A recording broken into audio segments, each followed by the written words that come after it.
The abundance of negativity surrounding the Haitian nation and Haitian community here in America makes it nearly impossible for the good news to surface. And besides, good news don't usually make for good stories.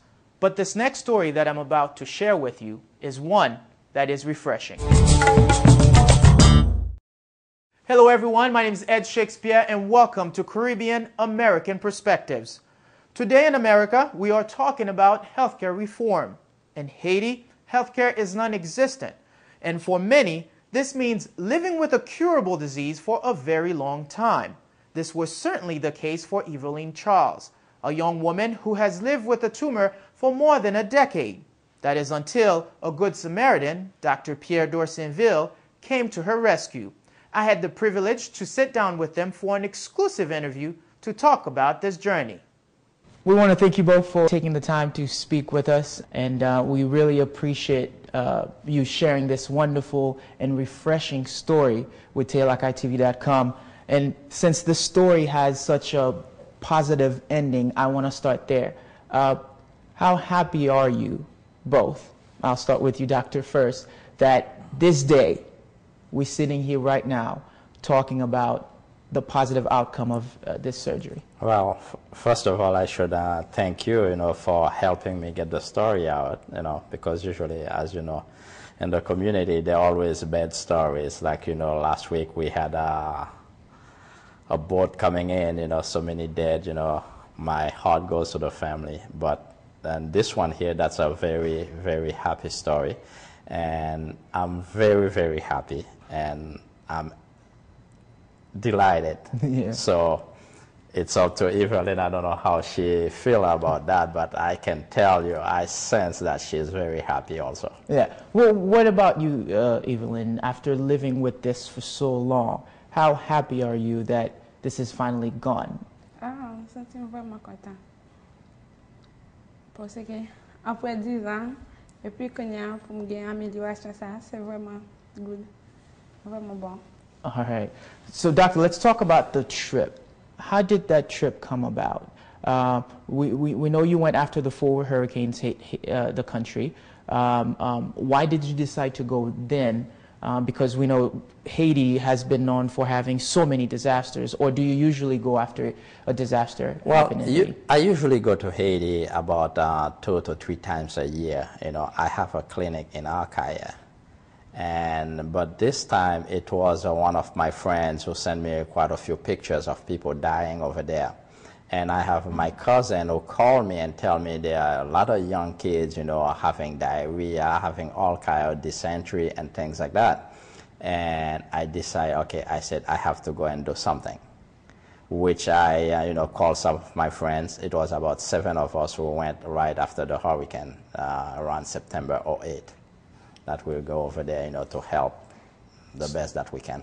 So when you arrived to Haiti, was it what you expected, and what did you guys do there?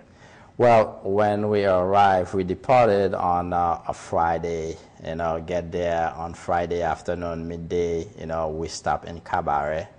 The first day we saw about 200 plus patients there, give them the best care that we can, with what we had. Then after that, the next day we moved to Lakay, which is my hometown, and whenever I go to Haiti, I always stop there, see quite a few patients. And in one day we saw about 345 patients that day. Wow. It was 3 doctors, about 4 nurses, and then some volunteers, to help us move the lines and things like that. Wow. What about you, Iverlyne? Where were you when the hurricanes hit? Les séquelles de patients, vraiment pas la cahier. Monter PowerPoint. Je me suis sur la télévision, tout ça qui était passé, l'eau qui était allé avec Timon, l'eau qui était allé avec moi, l'eau qui était allé avec Caillou. J'étais vraiment suivi. Le téléphone, j'ai communiqué avec mon Caillou, t'as dit tout ça qui t'a passé, mais moi-même pas la Caillou. How did you hear about Dr. Dorsainvil's trip, and did you go there exactly for that reason, for you to get an answer to this problem you've been having for so long? Moi, je connais, c'est par rapport avec la publicité qui a été faite. Ça te permet de te connaître en visite là. Moi, je suis allé exactement pour me dire parce que je cherche une solution. Okay. Yeah. So, When you saw Dr. Dorsainvil, what did he say to you? Première fois, moi, Dr. Dorsainvil, il était demandé, il dit comme ça, ou malade? Je dis oui, malade.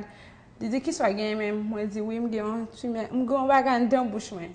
Et puis, il dit m'ouvrir bouche. Il m'ouvrir bouche et puis, il garde et puis il regarde tout le docteur. So, c'est une chance que je manquais rater tout parce que c'est le docteur Dorsainvil qui était ouais. Docteur qui était ouais exactement, c'est un docteur qui a Haïti que tu prends ensemble avec eux. Après il fin ouais mais que les dit bon exactement ça pour faire c'est opérer pour opérer et puis les prescrivent amoxicilline et puis les OK, il dit OK, il fini. Tout ça mais docteur Dorsainvil il y a un petit frère qui était ensemble avec c'était lui même qui était pour tout petit moun yo. Et puis, moi, j'ai un docteur Dorsainvil qui était déplacé pour le boire petit frère. C'est pendant que j'ai pour le boire petit frère et puis les venir et puis les tout. All right. Did he say something to you in specific? Là, il était fin, il était dit qu'il ne va faire aucune promesse. So, il peut aller, mais il ne va pas faire une promesse et qu'il est capable de faire rien pour moi. Il était venu, mais il ne va pas faire une promesse. Okay. Qu'il a fait vraiment. All right. So, when he said, hey, I see what you're going through, I'm going to help you. What did you think? Did you think, well, this is going to be like the many other times where somebody made a promise to me and then nothing happened? Or did you think this time is going to be different? So, je ne pense que tu une solution, je ne pense pas négatif tout. So, ça me fait, je suis allé, je prier sur ça, je demandé bon Dieu pour le faire que moi joigne une solution, pour le faire que docteur Dorsainvil joigne jusqu'à ce qu'il aide. He said to you, I'm going to help you, but I'm not promising anything. And you say you go back and pray. What did you tell your family? And did they take you seriously this time because of the fact there have been so many others? Bon, maman, je pense ça au sérieux. Maman te dit, mais bien, priez. Et ça, maman te dit seulement. Je dis, mais priez si bon Dieu voulait et que ça capable de faire. You have gone to so many doctors, and most of them categorically say no. Some of them say nobody can do anything for you, and some made promises that they don't come through with. What kept you going? Ça te bien. C'est parce que on bon te la foi. So c'est la foi ou pensez qui guérit ou? C'est la foi.